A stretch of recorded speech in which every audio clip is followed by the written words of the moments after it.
Victor Kiam once said, "Even if you fall flat on your face, you're still moving forward. The world is surrounded by obstacles, hardships, and misfortune. Each and every one of us can fall victim to one of these events given to us, but it is our choice on how we react to the situation. In society today, we fall into the deep, dark abyss of our obstacles, hardships, and misfortunes, because we believe there is no way out of the abyss. There is no way to accomplish our goals of becoming a star athlete due to an injury, or no way of becoming a scientist because someone tells you that your theory is impossible to improve. Using failure as motivation is important because it helps people learn from their mistakes and grow as individuals. It is the strongest of the species that survives. It is the one that is most adaptable to change. Charles Darwin. Many people may believe that in order to be resilient, people must have tough skin, but in reality, it is the right mindset that will create more resilient people. For example, Bill Gates dropped out of college before launching Trafodata that would ultimately lead to its success. Even though the company failed later on, according to co-founder Paul Allen of Trafodata, they used what they have learned from that experience to create Microsoft. Bill Gates has become one of the most successful billionaires and still is today. The words from Bill Gates himself: "Once you embrace unpleasant news not as negative, but as evidence of a need for change, you aren't defeated by it. You're learning from it. It's all how you approach failures." Bill knew from experience that a part of having the right mindset was to convert negative news into a positive way for change, which is an opportunity to learn. Some may say that changing your mindset takes too long in order to see success, in which I agree, but they do not recognize that people will appreciate the success more. Steve Jobs' journey to becoming one of the most successful people in the world is also similar to Bill Gates.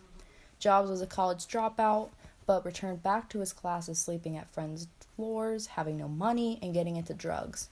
Later on, he created the first Apple computer and founded Apple with Steve Wozniak in Jobs' garage.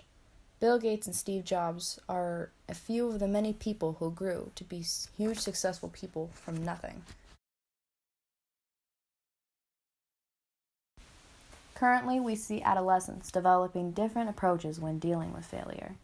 A recent study by Professor Cummington states that there are 4 categories: success-oriented students, overstrivers, failure-avoiding students, and failure-accepting students. According to Covington, success-oriented students obtain the right mindset when it comes to school. They love to learn, and they improve from their mistakes. Overstriver students exceed expectations at all times. Failure-avoiding students do not want to succeed, yet they do the bare minimum. Failure-accepting students give up completely. They do not try, or they do simply do not care. Each student has their own personal coping mechanism and strategy and how they avoid failure as a whole. Yes, many people may say that some students accept failure and lose motivation simply because they do not want to improve themselves. I disagree, because if they had a positive environment around school, they can find ways to motivate themselves. A common thing that is found in students in school is the fear of failure, and it is an epidemic. Fear of failure causes children to experience deliberating anxiety before taking a test, competing in a sport, or performing a recital. An effect of losing motivation is less effort, less risk, and less of a chance to achieve success. Parents are the ones to blame for the children who develops anxiety because the student wants to keep their parents satisfied and keep themselves out of trouble. Studies show that parents who have a fear of failure can unwittingly transmit it to their children by reacting harshly or withdrawing emotionally when their children fail, thus conveying to them, often unconsciously, that failure is unacceptable.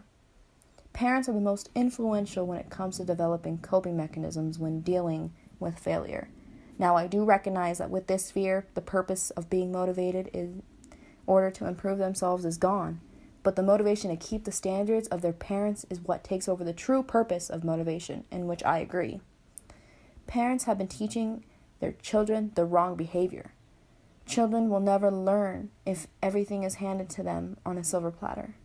Failure helps them to develop important life skills, and if they do not experience failure, they can become very dependent on later on in life. Another major group that develops the right mindset for achieving success by converting failure into a positive outcome are gamers. First, In the gaming world, failure is inevitable. Second, gamers aren't afraid to fail. Failing in a good game is at the very least fun and interesting. It can also be instructive and even empowering. This sense of empowerment makes the player even more motivated. If they lose a game, they want to play another game as redemption. It makes their adrenaline pump and gets them excited. Many gamers may say that it sucks to lose multiple games, but some may also say that you cannot win games if the player does not improve their strategies. It's only fun to fail if the game is fair, and if you had every chance of success. Players only enjoy these kinds of games because it gives the players a sense of responsibility when they fail, because the game gives them several opportunities to succeed. This gives players a direct chance to make an improvement on what they did wrong and fix those problems in order to beat the level next time. When we experience a win, our brains release endorphins, dopamine, and serotonin, which encourages us to engage in the task again. When we experience a failure, our brains release cortisol and do not leave us with the feelings of acceptance and safety. And reality is broken. McGonagall mentions that players experience flow, which is exhilarating and it improves players' moods. This idea of flow enables players to feel motivated and keep winning matches. According to Ibanez, dwelling on the outcomes can make the brain's neural pathways stronger, a solution to rewire your brain to get used to the feeling of succeeding rather than the expectation of failure. Reaching those goals will release dopamine, which will create feelings of satisfaction, increase motivation, curiosity, perseverance, and memory. Why would someone use failure as a route toward success? Because failure improves yourself as an individual. Failure causes an emotional wound. Your mind responds to this wound by trying to get you to give up so it doesn't get wounded again. On the one hand, I agree with them that experiencing failures can cause the brain to protect itself. But on the other hand, I still insist that failure is the main ingredient to improving ourselves. A fear of failure is essentially a fear of shame. People who have a fear of failure are motivated to avoid failing because they cannot manage the basic emotions of disappointment, anger, and frustration that accompany such experiences, but because failing also makes them feel deep shame. Does Winch not understand his own statement at all? Failure and shame both lead toward success. They work as a team. If one is not involved as motivation has no purpose. The smallest bit of progress is still progress. Many people have different ways of handling different types of failure, but the best way to be resilient is to grow from your failure. Motivation is key. Self-acceptance and learning from our mistakes will help every single person grow as an individual. Failure is the best motivation.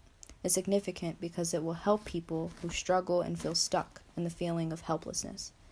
By raising awareness that it is good to learn from our mistakes, this creates an opportunity for people to help each other through tough times.